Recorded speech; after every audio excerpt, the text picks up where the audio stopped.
नमस्कार, वंदे मातरम। स्वागत है एक बार फिर से आप सभी का मेरे YouTube चैनल पर।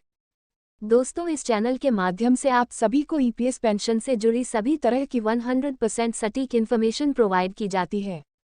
तो दोस्तों, आपको बता दें कि ईपीएस पेंशन वृद्धि को लेकर एक बड़ी खबर सामने आई है, जिसके बारे में इस वीडियो में हम विस्तार से चर्चा करेंगे। लेकिन इससे पहले आप सभी से छोटा सा निवेदन है कि यदि आप मेरे चैनल को पहली बार विजिट कर रहे हैं तो चैनल को सब्सक्राइब और साथ ही में लगी बेल आइकॉन को जरूर प्रेस करें, ताकि आगे भी आपको हमारी वीडियो की नोटिफिकेशन मिलती रहे। तो चलते हैं आज की अपडेट की ओर।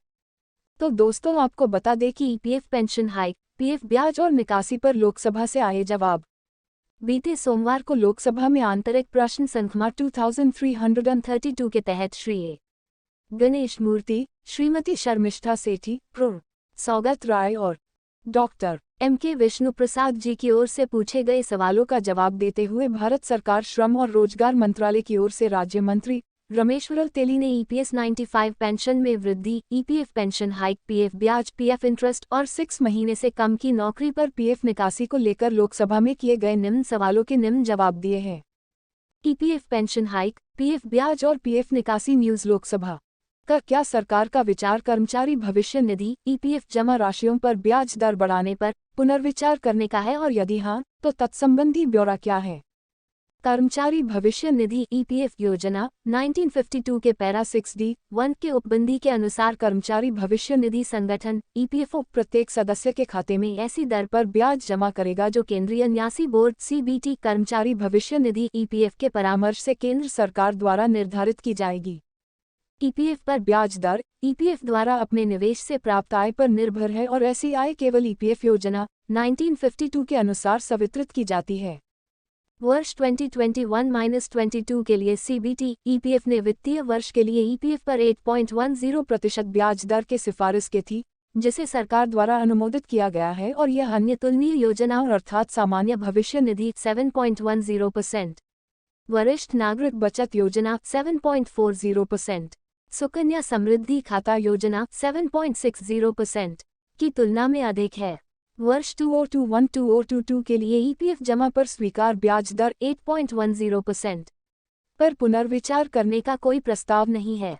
ईपीएस 1995 एक निश्चित योगदान निश्चित लाभ सामाजिक सुरक्षा योजना है। कर्मचारी पेंशन समय निधि 1 नियोक्ता द्वारा वेतन के 8.33% की दर से अंशदान, और 2 वेतन के 16% की दर से 15,000 रुपये प्रति माह तक के बजटीय सहायता के माध्यम से केंद्र सरकार की ओर से किए गए अंशदान से चलती है। इस योजना के तहत सभी लाभी का भुगतान इस तरह के संचयन से किया जाता है। ईपीएस 1995 के अनुच्छेद 32 के तहत अनिवार्य रूप से निधि का सालाना मूल्यांकन किया जाता है, और 31.03.2019 की स्थिति के अनुसार निधि के मूल्यांकन से बीमांकित घाटे का पता चलता है। हालांकि सरकार पहली बार कर्मचारी पेंशन योजना ईपीएस 1995 के तहत 1 सितंबर 2014 से पेंशन भोगियों को अतिरिक्त बजटीय सहायता प्रदान करते हुए प्रति माह 1,000 रुपये का न्यूनतम पेंशन प्रदान करती है। इसके अलावा कर्मचारी भविष्य निधि संगठन ईपीएफओ को सदस्यों की वेतन के 1.16% के रूप में बजटीय सहायता प्रदान करती है।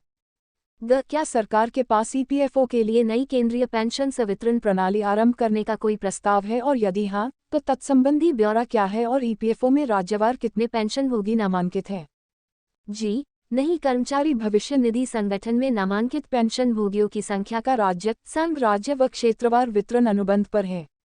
क्या पेंशनभोगियों को 6 महीने से पहले अपनी जमा राशि निकालने की अनुमति देने का कोई प्रस्ताव है, और यदि हाँ तो तत्संबंधी ब्यौरा क्या है? और जी नहीं, क्या सरकार को ट्रेड यूनियनों और जनप्रतिनिधियों जैसे हितधारकों से ईपीएफ पेंशन योजना के अंतर्गत न्यूनतम पेंशन बढ़ाने के लिए मांग प्राप्त हुई है, और यदि हाँ तो पेंशन को कब तक 9,000 रुपये तक बढ़ाया जाएगा? जी हाँ।